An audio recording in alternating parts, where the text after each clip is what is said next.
రాష్ట్ర అభివృద్ధికి కూటమి ప్రభుత్వం మంచి నిర్ణయాలు తీసుకోవాలి. ఏపీ ప్రత్యేక హోదా విభజన హామీల సాధన సమితి సూచన. ప్రత్యేక హోదా విభజన చట్టం అంశాలు అమలు, విశాఖ స్టీల్ ప్లాంట్ ప్రైవేటీకరణ నిలిపివేత, పూర్తిస్థాయి విశాఖ రైల్వే జోన్, వెనుకబడిన జిల్లాల ప్రత్యేక అభివృద్ధికి ప్యాకేజీలు, రాష్ట్రానికి ఉపయోగపడే మంచి నిర్ణయాలు తీసుకోవాలని, కేంద్ర ప్రభుత్వం మెడలు వంచి వాటిని సాధించాలని ఆంధ్ర రాష్ట్రంలో కొత్తగా అధికారంలోకి వచ్చిన టీడీపీ, బీజేపీ, జనసేన కూటమి ప్రభుత్వానికి విజ్ఞప్తి చేస్తున్నట్లు ఏపీ ప్రత్యేక హోదా విభజన హామీల సాధన సమితి అధ్యక్షులు చలసాని శ్రీనివాస్ తెలియజేశారు. గురువారం ఉదయం డాబా గార్డెన్ విజేఎఫ్ ప్రెస్ క్లబ్లో ఏపీ ప్రత్యేక హోదా విభజన హామీల సాధన సమితి ఆంధ్ర మేధావుల ఫోరం నిర్వహించిన విలేకరుల సమావేశంలో ఆయన మాట్లాడుతూ, ప్రత్యేక హోదా సాధన, విభజన చట్టం అంశాలు అమలుకు, రాష్ట్ర అభివృద్ధికి కేంద్రంతో మాట్లాడి సాధిస్తానని జనసేన అధినేత పవన్ కళ్యాణ్ ప్రకటించడం ఎంతో గర్వించదగ్గ విషయమన్నారు. 3 సంవత్సరాల్లో నిర్ణయం తీసుకోవాలని చెప్పి విభజన చట్టంలో పొందుపరిస్తే, అటువంటి 3 సంవత్సరాలు పూర్తయినప్పుడు కూడా ప్రభుత్వాన్ని తట్టి లేపి, అయ్యా మీరు చేయాల్సింది ఇది, మనకు రావాల్సింది ఇది, మీరు ఖచ్చితంగా దీని మీద పోరాటం చేయాలని చెప్పి మన తాలూకా ఆస్తుల్ని, ఏవైతే మనకు రావాల్సినటువంటి ఆస్తులు ఉన్నాయో విభజన చట్టం ద్వారా కానీ ఉన్నటువంటి లిటిగేషన్స్లో ఆ హక్కుల గురించి ప్రత్యేక హోదా విభజన హామీల సాధన సమితి నాయకత్వం వహిస్తున్నటువంటి చలసాని శ్రీనివాస్ గారు ఎప్పటికప్పుడు దాన్ని పరిరక్షిస్తూ వచ్చారు. జిల్లా కన్వీనర్ స్టాలిన్ గారికి, ఆంధ్ర ఇంటలెక్చువల్ ఫోరం అధ్యక్షులు అప్పలనాయుడు గారికి, సాధన సమితి సహాయ కార్యదర్శి సురేష్ గారికి, కృష్ణ గారు సిపిఎం పార్టీకి సంబంధించిన నేత, వారందరికీ ధన్యవాదాలు తెలుపుతూ, మొట్టమొదటిగా మేము ఇది వారు వన్ సైడ్ కాదు, లేదంటే తుఫాను కాదు, సునామీ వచ్చింది వాళ్ళు ఆంధ్రప్రదేశ్. మాలాంటి వాళ్ళు కూడా కూటమి నెగ్గుతుంది, 105 స్థానాలు మినిమం నుంచి 125-130 స్థానాలు అనుకున్నాం. కానీ ఇది ప్రజల్లో అంతర్గతంగా ఉంది. నేను దీన్ని ఒక ఈవీఎంలకు ఇంకోదానికి తోసివేయటం భావ్యం కూడా కాదు. ప్రజాప్రతినిధిని గౌరవిద్దాం. అంటే ఎవరున్నారు, మిగతా ఎవరున్నా లేరని కాకుండా వన్ సైడ్ అయిపోయింది. మొట్టమొదటిగా వాళ్ళకి ప్రజలు దాదాపు గట్టి బుద్ధి చెప్పినట్టే.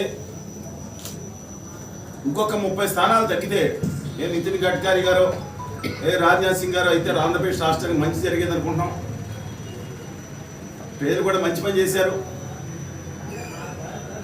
అదే పార్టీలు వ్యతిరేకం అంటలేదు. ఇంకా మంచి అయితే కనుక ఖర్గే గారు అయితే ప్రత్యేక హోదా మీద మొట్టమొదటి సంతకం అయిపోయింది ఇప్పుడు జరిగిన పరిస్థితుల్లో. అందువల్ల మంచి నిర్ణయం తీసుకున్నారు. పాటు పొత్తు వల్లే నెగ్గాం అనుకునే భ్రమల్లోంచి బయటికి రండి అని కోరుతున్నాను. ఆధారాలు ఉన్నాయి. అరకు లోయలో సిపిఎం పార్టీకి దాదాపు 1,20,000 ఓట్లు వచ్చినాయి. అంటే నోటీస్ అందరూ చేసి ఉండకపోవచ్చు. గుంటూరు జిల్లా దిగువ నుంచి చూసుకుంటే 1,90,000 ఓట్లు, తిరుపతిలో 95,000 ఓట్లు, సబ్జెక్టు కరెక్షన్.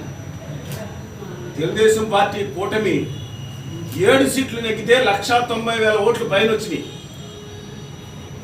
ఆ పార్టీకి. కానీ అధికారంలోకి వైకాపా వచ్చింది. ఎందుకంటే అక్కడ బీజేపీ అభ్యర్థి పోటీ చేశారు. 2,05,000 ఓట్లు క్రాస్ ఓటింగ్ అయింది. రాష్ట్ర చరిత్రలోనే రికార్డు ఇది.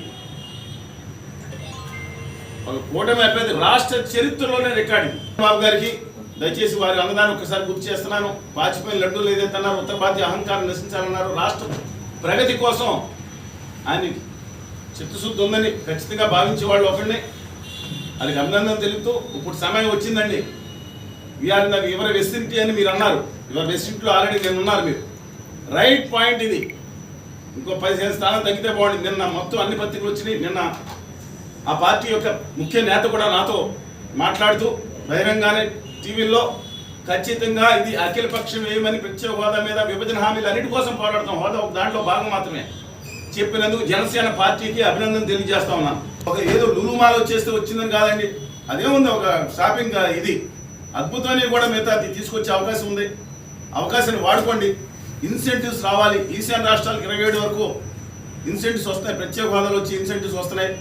అందువల్ల స్పష్టతతో ఉన్నాం. విశాఖ ఉక్కుకు ఇవాళ క్యాప్టివ్ గనులు వెంటనే కేటాయించవలసిందిగా ప్రయత్నించమని కోరుతున్నాం. మేము వారికి శుభాకాంక్షలు. చంద్రబాబు నాయుడు గారికి, పవన్ కళ్యాణ్ గారికి మరియు భారతీయ జనతా పార్టీ అధ్యక్షురాలు పురంధరేశ్వరి గారికి, అదేవిధంగా కేంద్రంలో మూడవసారి ప్రభుత్వం ఏర్పాటు చేయబోతున్న ఎన్డీఏ ప్రభుత్వానికి నరేంద్ర మోడీ గారికి కూడా శుభాకాంక్షలు. ఈ రాష్ట్రంలో ముఖ్యంగా ఎన్నికల సందర్భంగా అనేక సంక్షేమ పథకాలు అమలు చేస్తామని చంద్రబాబు నాయుడు గారు మాట్లాడడం జరిగింది. అంటే గత ప్రభుత్వంలో ఉన్న దానికన్నా కూడా ఎక్కువ సంక్షేమం చేస్తామన్నది వారు చెప్పిన మాట. ఆ విధంగా చేస్తే సుమారుగా రాష్ట్రానికి ప్రతి సంవత్సరం 1,00,000 కోట్లకు పైగా కావాల్సి వస్తుంది బడ్జెట్ అదనంగా. అంటే ఈ విధంగా ఇంత ఆదాయం మరి రాష్ట్రానికి రావాలి. దానివల్ల ప్రభుత్వం ఆదాయ వనరులు ఎలా తీసుకురావాలన్న దాని గురించి కూడా ఆలోచించాలి. దానికి గొప్ప సాధనం ప్రత్యేక హోదా. ప్రత్యేక హోదా కనుక తీసుకురాగలిగితే అనేక రాయితీలతో పాటు అనేక పెట్టుబడులు రాష్ట్రానికి వస్తాయి. ఆ తర్వాత రాష్ట్ర ఆదాయం పెరుగుతుంది. రాష్ట్ర ఆదాయం ఎప్పుడైతే పెరుగుతుందో మీరు అభివృద్ధితో పాటు సంక్షేమం కూడా చేసే అవకాశం దొరుకుతుంది. జగన్మోహన్ రెడ్డి గారు అన్నారో ఆ పరిస్థితి వచ్చింది. కాబట్టి ఈ పరిస్థితిని రాష్ట్ర ప్రయోజనాల దృష్ట్యా కొత్త ప్రభుత్వం దీన్ని ఉపయోగించుకోవాలి. దీన్ని ఖచ్చితంగా మన ప్రత్యేక హోదా కోసం పోరాడాలి, పని పూర్తి చేయాలి. ఆ తర్వాత మీకున్న అనేక విషయాలు, విశాఖ చెన్నై కారిడార్ కావచ్చు, ఆ తర్వాత దుగిరాజపట్నం పోర్టు కావచ్చు, ఆ తర్వాత ఇన్స్టిట్యూషన్స్ కావచ్చు, కేంద్ర ప్రభుత్వ ఎడ్యుకేషనల్ ఇన్స్టిట్యూషన్స్ కావచ్చు, మిగతా ఇన్స్టిట్యూషన్స్ కావచ్చు, వాటిని తర్వాత ముఖ్యంగా రాయలసీమ ఉత్తరాంధ్ర కోసం బుందేలఖండ్ ప్యాటర్న్లో ఏదైతే అభివృద్ధి చేస్తామన్నారో ఆ విధమైన అభివృద్ధి, ఇవన్నీ కూడా పెండింగ్లోనే ఉన్నాయి గత 10 సంవత్సరాల నుంచి. కాబట్టి వీటి గురించి మనం తీసుకువచ్చే ఒక అద్భుతమైన సమయం ఆసన్నమైంది. కాబట్టి దాన్ని కూడా వారు పూర్తి చేస్తారని కోరాలనుకుంటున్నాం. విశాఖపట్నం రైల్వే జోన్ ఏ విధంగా విభజించబడిందో మీ అందరికీ ప్రత్యేకంగా చెప్పాల్సిన అవసరం లేదు.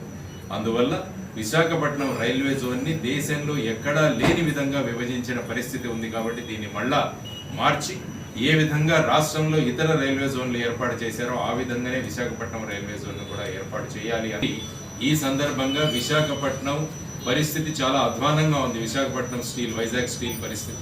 ఎందుకంటే మన గంగవరం పోర్టులో జరిగిన సమ్మె ఏదైతే జరిగిందో ఆ సమయంలో ఇక విశాఖ స్టీల్ ప్లాంట్ మూతపడిపోతుందా అన్న పరిస్థితి కూడా ఏర్పడింది.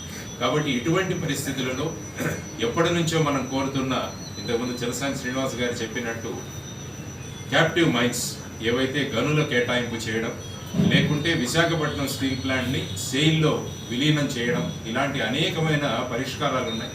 అందులో మేము సూచించిన పరిష్కారం ఏంటంటే విశాఖపట్నం స్టీల్ ప్లాంట్ యొక్క బ్యాలెన్స్ షీట్ మీరు ఒక్కసారి చూస్తే Visakhapatnam steel plant, Vizag steel plant దగ్గర ఉన్న భూముల విలువ బ్యాలెన్స్ షీట్లో 82 కోట్లు. ఇది రాష్ట్రపతి గారి పేరు మీద ఉంది. అందువల్ల మేము కోరింది ఏంటంటే ప్రభుత్వాన్ని, ఈ భూములను మీరు విశాఖపట్నం స్టీల్ ప్లాంట్కు ట్రాన్స్ఫర్ చేయండి. ప్రస్తుతం ఉన్న మార్కెట్ ధరల్లో సుమారుగా అవి 75,000 నుంచి 1,00,000 కోట్ల దాకా వచ్చేస్తాయి విలువ. ఈ భూముల్ని కనుక మనం మార్టిగేజ్ పెట్టగలిగితే బ్యాంకుల్లో విశాఖపట్నం స్టీల్ ప్లాంట్కి అవసరమైన నిధులు బ్యాంకుల నుంచి తీసుకొని విశాఖపట్నం స్టీల్ ప్లాంట్ నడపచ్చు. ఎందుకంటే ఘన విజయం చేకూర్చడం అనేటువంటిది జరిగింది కనుక చంద్రబాబు నాయుడు గారు రాష్ట్రానికి ముఖ్యమంత్రిగా బాధ్యతలు చేపడతారు. అదేవిధంగా పవన్ కళ్యాణ్ గారు కూడా ఆయన బాధ్యతలు చేపట్టడం జరుగుతుంది. కేంద్రంలో కూడా బీజేపీ నాయకత్వంలో ఉన్నటువంటి ఎన్డీఏ మెజార్టీని సాధించింది. కనుక నరేంద్ర మోడీ గారు కూడా దేశానికి ప్రధానమంత్రిగా మూడోసారి ప్రమాణ స్వీకారం చేయడం అనేటువంటి జరుగుతుంది. ప్రభుత్వంలో ఎన్డీఏ కూటమిలో భాగస్వామిగా చంద్రబాబు నాయుడు గారు అట్లాగే పవన్ కళ్యాణ్ గారు కూడా చేరి ఈ రాష్ట్రంలో కూడా బీజేపీకి స్థానాన్ని కల్పించిన విషయం మనందరికీ కూడా తెలుసు. కనుక ఏదైతే విభజన హామీలు, ప్రత్యేక హోదా ఇవన్నీ ఉన్నాయో వాటిలన్నింటి విషయంలో కూడా వీరు సిద్ధతతో పనిచేసి కేంద్రంపై ఒత్తిడి తీసుకొచ్చి ఈ రాష్ట్రానికి మేలు జరిగే విధంగా వారు చేస్తారనేటువంటి ఎంపీలు చలసాని శ్రీనివాస్ గారు ఎవరైతే ప్రత్యేక హోదా సాధన సమితి అధ్యక్షులుగా ఉన్నారో వారు చేయటం గురించి ప్రెస్ మీట్ ఏర్పాటు చేయడం అనేది జరిగింది. ఎన్నోసార్లు పార్లమెంట్లో మన వాళ్ళకి అవకాశం వచ్చినా సరే పట్టించుకోలేదు. ఎందుకు అనేది అందరికీ తెలిసిన విషయమే. ఈ అవకాశాన్ని సద్వినియోగపరుచుకొని మంచి మెజార్టీతో గెలిచిన మన టీడీపీ, జనసేన, పవన్ కళ్యాణ్, చంద్రబాబు నాయుడు గారు, తర్వాత అలాగే ఇప్పుడు నెగ్గిన అందరికీ మేము శుభాకాంక్షలు తెలియజేస్తున్నాం. ఆ సందర్భంగా వాళ్ళకి మేము రిక్వెస్ట్ చేస్తున్నాం, ఈసారి ఇంత ముందుగా ఒక మంచి అవకాశం వచ్చింది కాబట్టి మీకు ఇప్పుడైనా మన రాష్ట్రం గురించి గట్టిగా పట్టించుకొని